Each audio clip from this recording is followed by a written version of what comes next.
महाराष्ट्र के अलग-अलग जिलों और गुजरात के कई हिस्सों में छठ का बड़े पैमाने पर आयोजन होने लगा है। मुझे तो याद है, पहले गुजरात में उतनी छठ पूजा नहीं होती थी, लेकिन समय के साथ आज करीब-करीब पूरे गुजरात में छठ पूजा के रंग नजर आने लगे हैं। ये देखकर मुझे भी बहुत खुशी होती है। आजकल हम देखते हैं, विदेशों से भी छठ पूजा की कितनी भव्य तस्वीरें आती हैं। यानी भारत की समृद्ध विरासत, हमारी आस्था दुनिया के कोने-कोने में अपनी पहचान बढ़ा रही है। इस महापर्व में शामिल होने वाले हर आस्थावान को मेरी तरफ से बहुत-बहुत शुभकामनाएं।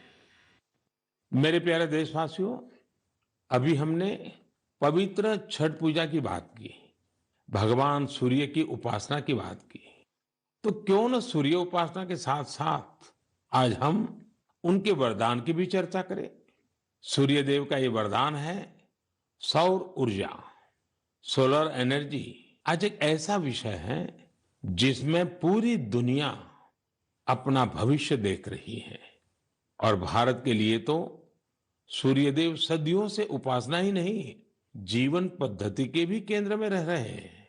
भारत आज अपने पारंपरिक अनुभवों को आधुनिक विज्ञान से जोड़ रहा है।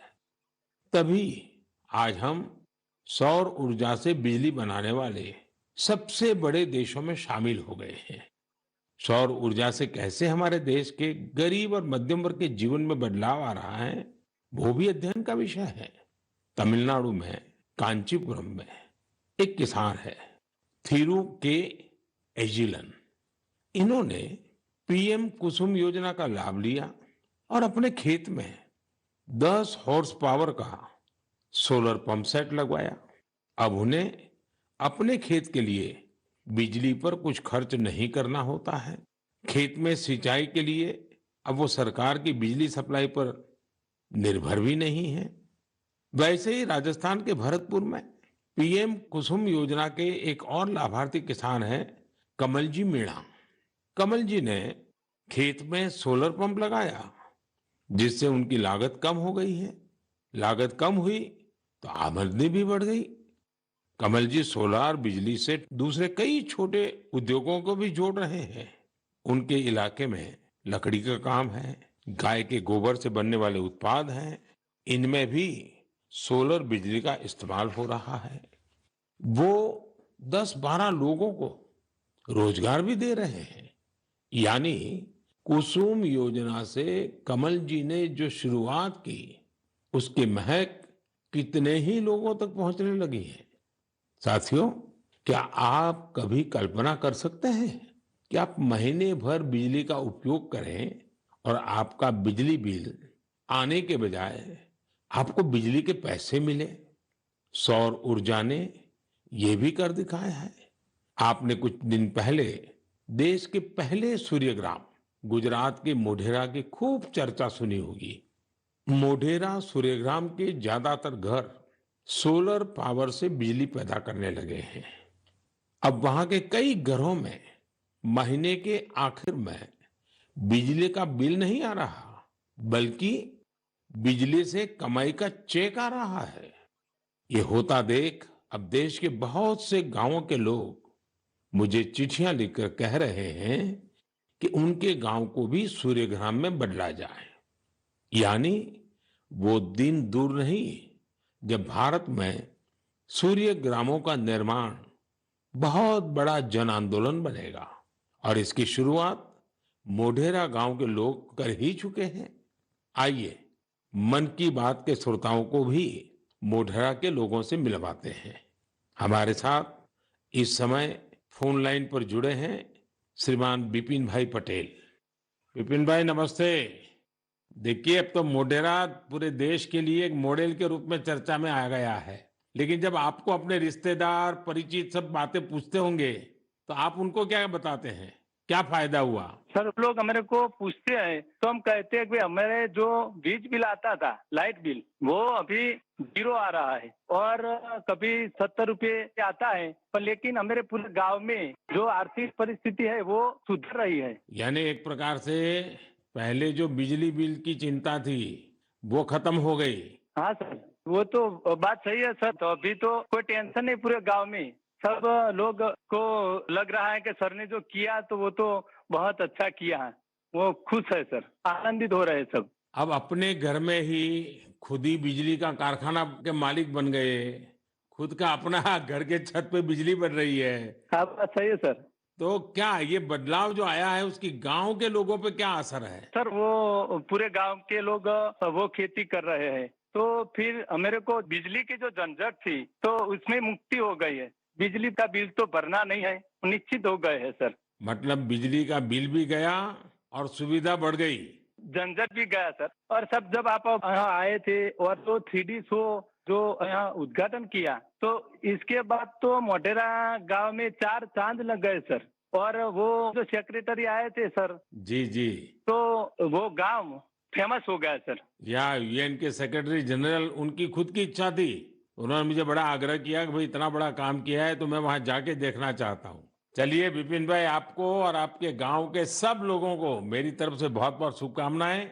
और दुनिया आप में से प्रेरणा ले और ये सोलर एनर्जी का अभियान घर घर चले। ठीक है सर, वो हम लोगों को बताएंगे कि भाई सोलर लगवाओ, आपके पैसे से भी लगवाओ तो बहुत फायदा है। हाँ, लोगों को समझाइए। चलिए, बहुत बहुत शुभकामनाएं। धन्यवाद भैया।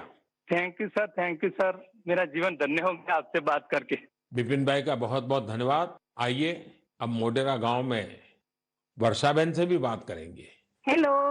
नमस्ते सर। नमस्ते नमस्ते। वर्षाबेन, कैसी हैं आप? बहुत अच्छे हैं सर, आप कैसे हैं? मैं बहुत ठीक हूँ। हम धन्य हो गए सर आपसे बात करके। अच्छा वर्षाबेन, हाँ, आप मोढेरा में, आप तो एक तो फौजी परिवार से हैं। फौजी परिवार से हूँ मैं, आर्मी एक्समैन की वाइफ बोल रही हूँ सर। तो पहले हिंदुस्तान में कहाँ कहाँ जाने का मौका मिला आपको? मुझे राजस्थान में मिला, गांधीनगर में मिला, कटरा का जो जम्मू है वहाँ पर मिला मौका साथ में रहने का। बहुत सुविधा वहाँ पर मिल रही थी सर। और ये फौज में होने के कारण आप हिंदी भी बढ़िया बोल रही हो। हाँ, सीखा है सर। हाँ। मुझे बताइए, मोढेरा में जो इतना बड़ा परिवर्तन आया, ये सोलर रूफटॉप प्लांट आपने लगवा दिया।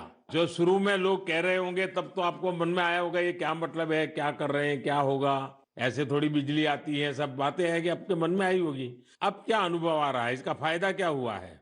बहुत सर, फायदा तो फायदा ही फायदा हुआ है सर। हमारे गांव में तो रोज दिवाली मनाई जाती है आपकी वजह से। 24 घंटे हमें बिजली मिल रही है, बिल तो आता ही नहीं है बिल्कुल।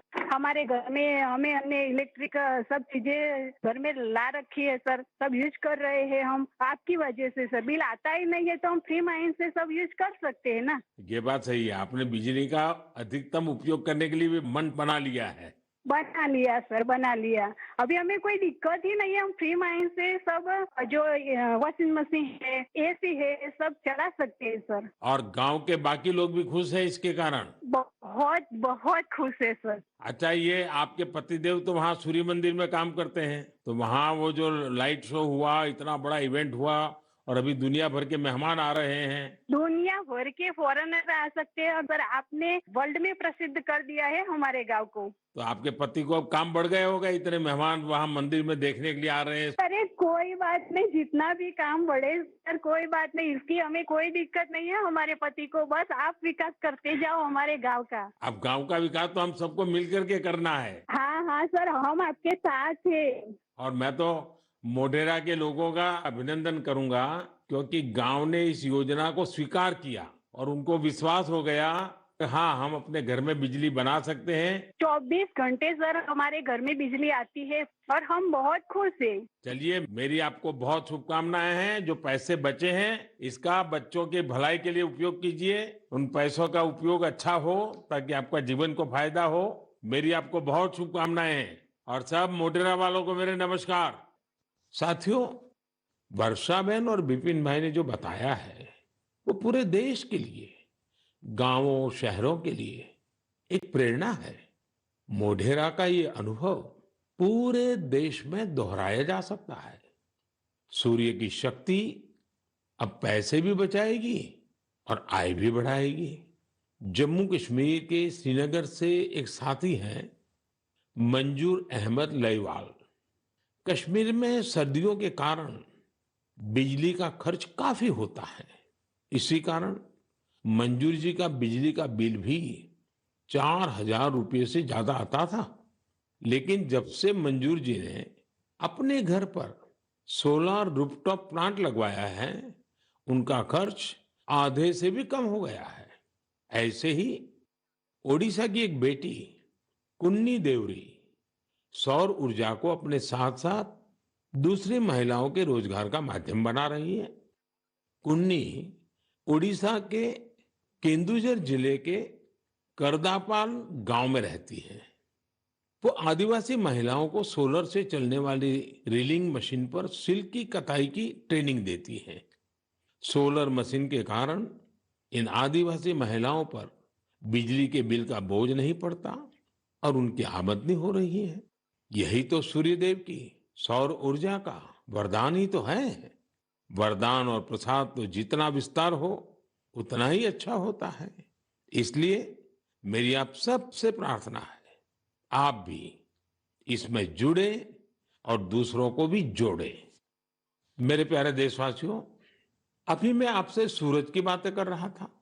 अब मेरा ध्यान स्पेस की तरफ जा रहा है। वो इसलिए क्योंकि हमारा देश सोलर सेक्टर के साथ ही स्पेस सेक्टर में भी कमाल कर रहा है। पूरी दुनिया आज भारत की उपलब्धियां देखकर हैरान है। इसलिए मैंने सोचा मन की बात के श्रोताओं को ये बताकर मैं उनकी भी खुशी बढ़ाऊं। साथियों, अब से कुछ दिन पहले आपने देखा होगा भारत ने एक साथ 36 सैटेलाइट्स को अंतरिक्ष में स्थापित किया है। दिवाली से ठीक एक दिन पहले मिली ये सफलता एक प्रकार से ये हमारे युवाओं की तरफ से देश को एक स्पेशल दिवाली गिफ्ट है। इस लॉन्चिंग से कश्मीर से कन्याकुमारी और कच्छ से कोहिमा तक पूरे देश में डिजिटल कनेक्टिविटी को और मजबूती मिलेगी। इसकी मदद से बेहद दूर दराज के इलाके भी देश के बाकी हिस्सों से और आसानी से जुड़ जाएंगे। देश जब आत्मनिर्भर होता है तो कैसे सफलता की नई ऊंचाई पर पहुंचता जाता है, ये इसका भी एक उदाहरण है। आपसे बात करते हुए मुझे वो पुराना समय भी याद आ रहा है जब भारत को क्रायोजेनिक रॉकेट टेक्नोलॉजी देने से मना कर दिया गया था। लेकिन भारत के वैज्ञानिकों ने ना सिर्फ स्वदेशी टेक्नोलॉजी विकसित की, बल्कि आज इसकी मदद से एक साथ दर्जनों सैटेलाइट्स अंतरिक्ष में भेज रहा है। इस लॉन्चिंग के साथ भारत ग्लोबल कॉमर्शियल मार्केट में एक मजबूत प्लेयर बनकर उभरा है। इससे अंतरिक्ष के क्षेत्र में भारत के लिए अवसरों के नए द्वार भी खुले हैं। साथियों, विकसित भारत का संकल्प लेकर चल रहा हमारा देश सबका प्रयास से ही अपने लक्ष्यों को प्राप्त कर सकता है। भारत में पहले स्पेस सेक्टर सरकारी व्यवस्थाओं के दायरे में ही सिमटा हुआ था। जब ये स्पेस सेक्टर भारत के युवाओं के लिए, भारत के प्राइवेट सेक्टर के लिए खोल दिया गया, तब से इसमें क्रांतिकारी परिवर्तन आने लगे हैं। भारतीय इंडस्ट्री और स्टार्टअप्स इस क्षेत्र में नए नए इनोवेशंस और नई नई टेक्नोलॉजी लाने में जुटे हैं। विशेषकर इन स्पेस के सहयोग से इस क्षेत्र में बड़ा बदलाव होने जा रहा है। इन स्पेस के जरिए गैर सरकारी कंपनियों को भी अपने पेलोड्स और सैटेलाइट लॉन्च करने की सुविधा मिल रही है। मैं अधिक से अधिक स्टार्टअप्स और इनोवेटर्स से आग्रह करूंगा कि वे स्पेस सेक्टर में भारत में बन रहे इन बड़े अवसरों का पूरा लाभ उठाएं। मेरे प्यारे देशवासियों, जब स्टूडेंट्स की बात आए, युवा शक्ति की बात आए, नेतृत्व शक्ति की बात आए, तो हमारे मन में घिसी पीटी पुरानी बहुत सारी धारणाएं घर कर गई है। कई बार हम देखते हैं कि जब स्टूडेंट पावर की बात होती है तो इसको छात्र संघ चुनावों से जोड़कर उसका दायरा सीमित कर दिया जाता है। लेकिन स्टूडेंट पावर का दायरा बहुत बड़ा है, बहुत विशाल है। स्टूडेंट पावर भारत को पावरफुल बनाने का आधार है। आखिर आज जो युवा है वही तो भारत को 2047 तक लेकर जाएंगे। जब भारत शताब्दी मनाएगा, युवाओं की ये शक्ति, उनकी मेहनत, उनका पसीना, उनकी प्रतिभा भारत को उस ऊंचाई पर लेकर जाएगी जिसका संकल्प देश आज ले रहा है। हमारे आज के युवा जिस तरह देश के लिए काम कर रहे हैं, नेशन बिल्डिंग में जुट गए हैं, वो देखकर मैं बहुत भरोसे से भरा हुआ हूं। जिस तरह हमारे युवा हैकेथॉन्स में प्रॉब्लम सॉल्व करते हैं, रात रात भर जागकर घंटों काम करते हैं, वो बहुत ही प्रेरणा देने वाला है। बीते वर्षों में हुए हैकाथॉन्स ने देश के लाखों युवाओं ने मिलकर बहुत सारे चैलेंजेस को निपटाया है, देश को नए सॉल्यूशन दिए हैं। साथियों, आपको याद होगा मैंने लाल किले से जय अनुसंधान का आह्वान किया था। मैंने इस दशक को भारत का टेकेड बनाने की बात भी कही थी। मुझे ये देखकर बहुत अच्छा लगा। इसकी कमान हमारी आईआईटीज के स्टूडेंट्स ने भी संभाल ली है। इसी महीने 14-15 अक्टूबर को सभी 23 आईआईटीज अपने इनोवेशंस और रिसर्च प्रोजेक्ट को प्रदर्शित करने के लिए पहली बार एक मंच पर आए। इस मेले में देश भर से चुनकर आए स्टूडेंट्स और रिसर्चर्स, उन्होंने 75 से अधिक बेहतरीन प्रोजेक्ट्स को प्रदर्शित किया। Health care, agriculture, robotics, semiconductors, 5G communications, ऐसी ढेर सारी थीम्स पर ये प्रोजेक्ट बनाए गए थे। वैसे तो ये सारे ही प्रोजेक्ट एक से बढ़कर एक थे, लेकिन मैं कुछ प्रोजेक्ट्स के बारे में आपका ध्यान आकर्षित करना चाहता हूं। जैसे आईआईटी भुवनेश्वर की एक टीम ने नवजात शिशुओं के लिए पोर्टेबल वेंटिलेटर विकसित किया है। ये बैटरी से चलता है और इसका उपयोग दूर दराज के क्षेत्रों में आसानी से किया जा सकता है। ये उन बच्चों का जीवन बचाने में बहुत मददगार साबित हो सकता है जिनका जन्म तय समय से पहले हो जाता है। इलेक्ट्रिक मोबिलिटी हो, ड्रोन टेक्नोलॉजी हो, 5G हो, हमारे बहुत सारे छात्र इनसे जुड़ी नई टेक्नोलॉजी विकसित करने में जुटे हैं। कई सारी आईआईटीज मिलकर एक बहुभाषक प्रोजेक्ट पर भी काम कर रही है, जो स्थानीय भाषाओं को सीखने के तरीके को आसान बनाता है। ये प्रोजेक्ट नई राष्ट्रीय शिक्षा नीति को, उन लक्ष्यों को प्राप्ति में भी बहुत मदद करेगा। आपको ये जानकर भी अच्छा लगेगा कि आईआईटी मद्रास और आईआईटी कानपुर ने भारत के स्वदेशी 5G टेस्ट बेड को तैयार करने में अग्रणी भूमिका निभाई है। निश्चित रूप से यह एक शानदार शुरुआत है। मुझे आशा है कि आने वाले समय में इस तरह के कई और प्रयास देखने को मिलेंगे। मुझे यह भी उम्मीद है कि आईआईटी से प्रेरणा लेकर दूसरे इंस्टीट्यूशंस भी अनुसंधान एवं विकास से जुड़ी अपनी एक्टिविटीज में तेजी लाएंगे। मेरे प्यारे देशवासियों, पर्यावरण के प्रति संवेदनशीलता हमारे समाज के कण कण में समाहित है और इसे हम अपने चारों ओर महसूस कर सकते हैं। देश में ऐसे लोगों की कमी नहीं जो पर्यावरण की रक्षा के लिए अपना जीवन खपा देते हैं। कर्नाटका। तो ये थी प्रधानमंत्री नरेंद्र मोदी के मन की बात। इसी के साथ इस बुलेटिन में इतना ही। लगातार खबरों से अपडेट रहने के लिए देखते रहने 24/7। नमस्कार।